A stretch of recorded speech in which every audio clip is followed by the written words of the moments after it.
to other European countries, and therefore they had to bring this interest rate, tax rate down to 50% more or less. In Germany, we had a 3 years discussion whether we should bring down the tax rate to 42% from 50%. So it's a question of political discussion. Where do you start taking tax and how high up are you going? And then obviously you have to take a political discussion. How will you distribute regionally the tax revenues? We have in our constitution the rule that the living conditions should be more or less equal in the whole country. And that means that the richer regions have to give part of their wealth to the poorer regions. So we have a compensation system on the horizontal way, and obviously there is some distribution vertically from the central state to the community and to the communal budgets and to the regional budgets. This financial compensation is another point where you have to discuss it politically.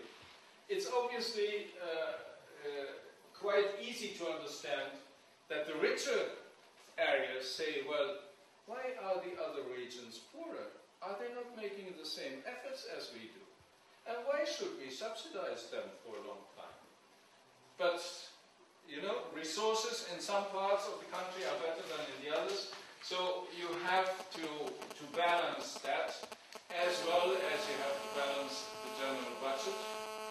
We have in the European Union a debt limit of 3%, and we have in our constitution, for example, the regulation that the state should take debts only for investment, but not for consumptive purposes. In times of crisis, you might be more flexible. It might be more than 3%, and you might go into more debts, but the obligation of coming back to that is a clear rule, so that you have to come to a tax design which gives incentives and at the same time gives you the possibility of reaching more social justice by more social compensations and financing these social services. Now we could show you the same with the competitive system, where our greatest fear is always that we might have too much concentration, because if you have too much concentration in the economy, then the competition doesn't work anymore. So we have established the rule that if you have 25% of a market, you are not allowed to buy another enterprise of the same market. You can be more efficient and having more 25%. But by that then you attract obviously other competitors. So one of the general rules is keep the market open. And we have a very strong antitrust office which is regularly researching in the markets to see what is the degree of concentration. And are there some negotiations under the table which are not visible? For example, that two competitors say, well, you sell things in the region A and I concentrate on the region B. If they find out that the fines and punishments are very sensible, so you think it twice whether you are doing this type of negotiations with your competitors. Obviously, we are living in a new world now. The markets are bigger, the global market. So if you have a concentration of, let's say, 25% in Germany, that might be a concentration worldwide of 2% or 3%. So what's more important, the national concentration or the international concentration? Then we have influences, obviously, from the WTO, which is influencing the foreign trade to have the markets open. We have in the competitive system a long discussion about what's about the subsidies for innovations. We probably wouldn't have so many ecological innovations without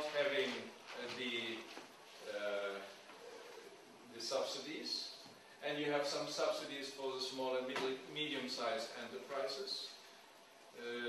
It's a question to argue about the break-even point. We say, for example, we will subsidize the production of solar panels as long as these firms who are producing that are coming to the break-even point. And then the subsidies will stop. Now, that means that you really are controlling what's going on in the economy.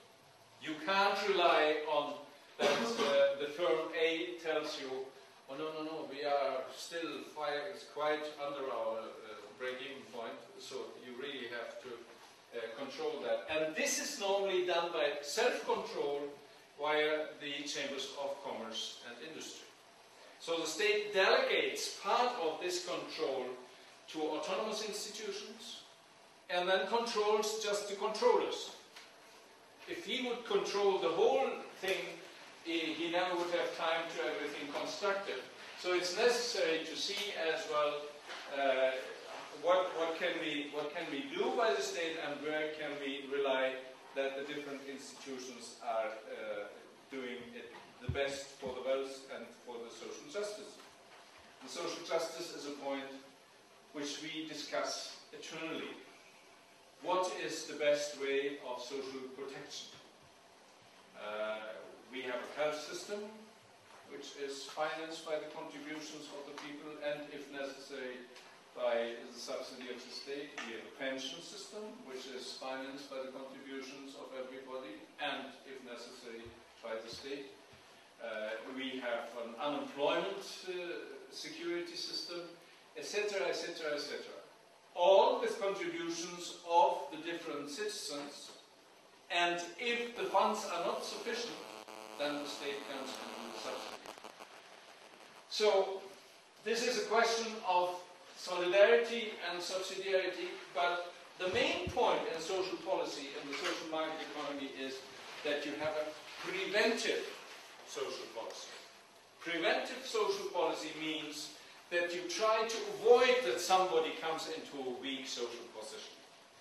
And the best instrument for that, according to our experience, is investment in education, education, education. Professional training, and continuous professional training. Because that gives you, whatever you get into your head, you can't lose it. I mean, if you have some money in your pocket, you can lose it. So the best instrument to avoid social evil is really preventive. And this is an investment where the state is asked permanently to watch that there are enough possibilities that everybody in the society have access to the educational system, independent of the situation of wealth of their parents. And if it's necessary to pay part of these fees, then there must be grants for those who can do it. Not for everybody, of course, but those who really show the achievement spirit and have the capacity, there must be a possibility as well. We have a problem now with the demographic change in our society because we are living in an aging society. People are getting much older, and therefore, if you are coming up to an age of 80, for example, the probability that you get ill is higher. So the costs of health are higher. We have a problem that less kids are born than before, because as the girls have the same possibility of a brilliant education, they obviously afterwards want to exercise their professions as well. And if they want to exercise their professions, that means normally that they might marry at the age of 30 perhaps, and get perhaps the first kid at 35. And then they think about a second one, or they think about no one. So I don't blame the women.